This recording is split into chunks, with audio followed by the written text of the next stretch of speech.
All right, Dan Campbell speaks with the media, and this is really the first time since the season has ended that we've really moved on to next season, right? And we're really looking at the combine, free agency, and then into the draft. But Dan Campbell was asked about Jameson Williams, and it had to be highlighted. I wanted to highlight it because remember, Jameson Williams, of all the negative that was said about him, all the concerns, all the what's he going to be like? He's suspended. He's an idiot. He doesn't know how to, the gambling stuff, the liking tweets from Lamar Jackson. There's all this little stuff that's like, he doesn't get it. He's not good. He's dropping passes.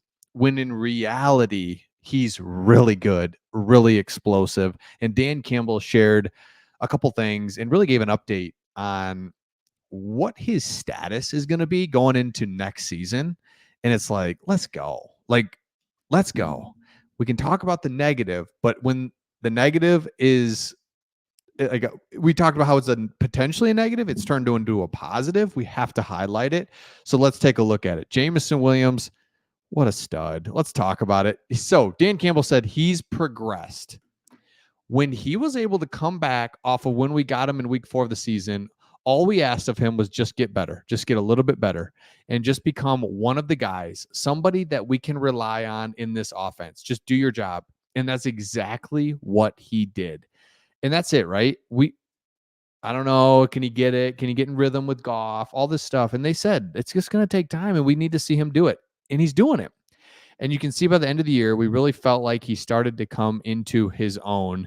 And so remember, Jameson Williams off to a rough start, ACL tear, missed the first season. Then the second season gets off to an 6-game suspension or whatever it was, ends up going down to 4-game suspension. It's just like, what the heck? But here's the deal. Jameson Williams in the NFC Championship game, like if I would have told you, hey, NFC Championship game, he's going to have 2 touchdowns. One is an electrifying first touchdown of the game, end around against the San Francisco 49ers at San Fran. It's like, let's go. Like that loss just clouded so many things. And that's one of them, that Jameson Williams takes a reverse through Fred Warner, through that defense, 50 yards, touchdown. And then he scores another tough touchdown at the end of the game. Again, because of the situation, it's just like, you're not really paying attention. But Jameson Williams is the real deal, and I love it. So here's what Dan Campbell said about kind of his status. He's going to push to be a full-time starter now, and that's what we're looking for. So he played about 50% of the snaps in the last 10 games of the season. Now, we need him to be, and Dan Campbell's saying it right here, he's going to be like in there as much as St. Brown type of thing. And I love that. So it's St. Brown, Jameson Williams. And in order to do that, you got to be trusted. You got to have that Josh Reynolds type of trust, because we know Jameson Williams, more explosive, more dynamic than Josh Reynolds. But why is Josh Reynolds in there? It's because he can be trusted. He knows Goff. They've got the history, all that stuff. But it's like, let's go. Jameson Williams now fully is locked in to be our starting wide receiver with St. Brown. And that's awesome. Everybody grows at a different rate, and maybe it's taking him a little bit longer, but he's developing, he's growing, and he's certainly one of the team. This kid's come on. We've got high hopes for him. We see him continuing to grow as long as he gets back, puts in the work, like we believe he will, because he's shown that he's only going to get better and better and better. So now you've seen that type of language about Jahmyr Gibbs. Brad Holmes talked about him. He's like, Jahmyr Gibbs, wait until he gets going. I always get I don't know why that happens.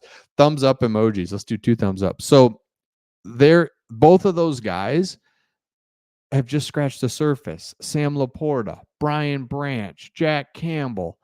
There's a ton of these guys that are our main core of our team that are only going to get better and better. And then obviously, knock on wood, you're like, dude, Brad Holmes, can you bring in another draft class?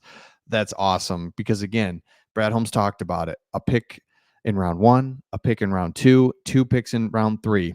Brad Holmes also said he likes being at the end of the first round. Why? Because he said you're out of that top 10, almost easy peasy, can't go wrong type of situation. Now let's find out who knows what they're doing.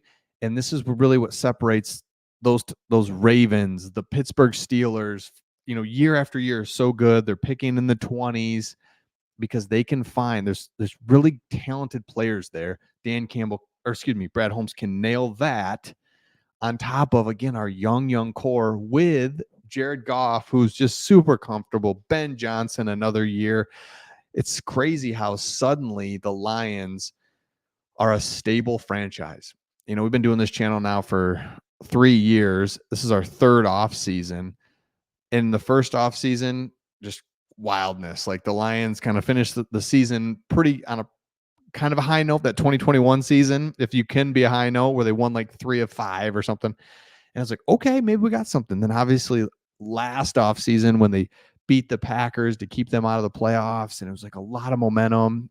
And now it's like, man, no, very little coaching changes, turnover, low drama. Like we noticed this because of this channel where it's like you want to report on things that are happening. There's not much happening, which is a great thing if you're a Lions fan. There's not much news. Quarterback's in place. The core's in place. Every year you've got changeover and decisions to make, but the major things are there and in place on a team that we've never seen that. We've as long as we've been Lions fans, you can start whenever you want and look forward, and there's always been, man, we want the coach out. I think everyone's just in agreement for the first time since I've been a Lions fan. Love the coach, love the coordinators, maybe some Aaron Glenn haters out there, but I think we all realize, my gosh, if he could have another corner and another defensive end, are you kidding me? Like we're going to get that. Love the coordinators, love the special teams coach, the general manager, the ownership, playoffs. The whole thing is like, I still can't believe what my eyes are seeing.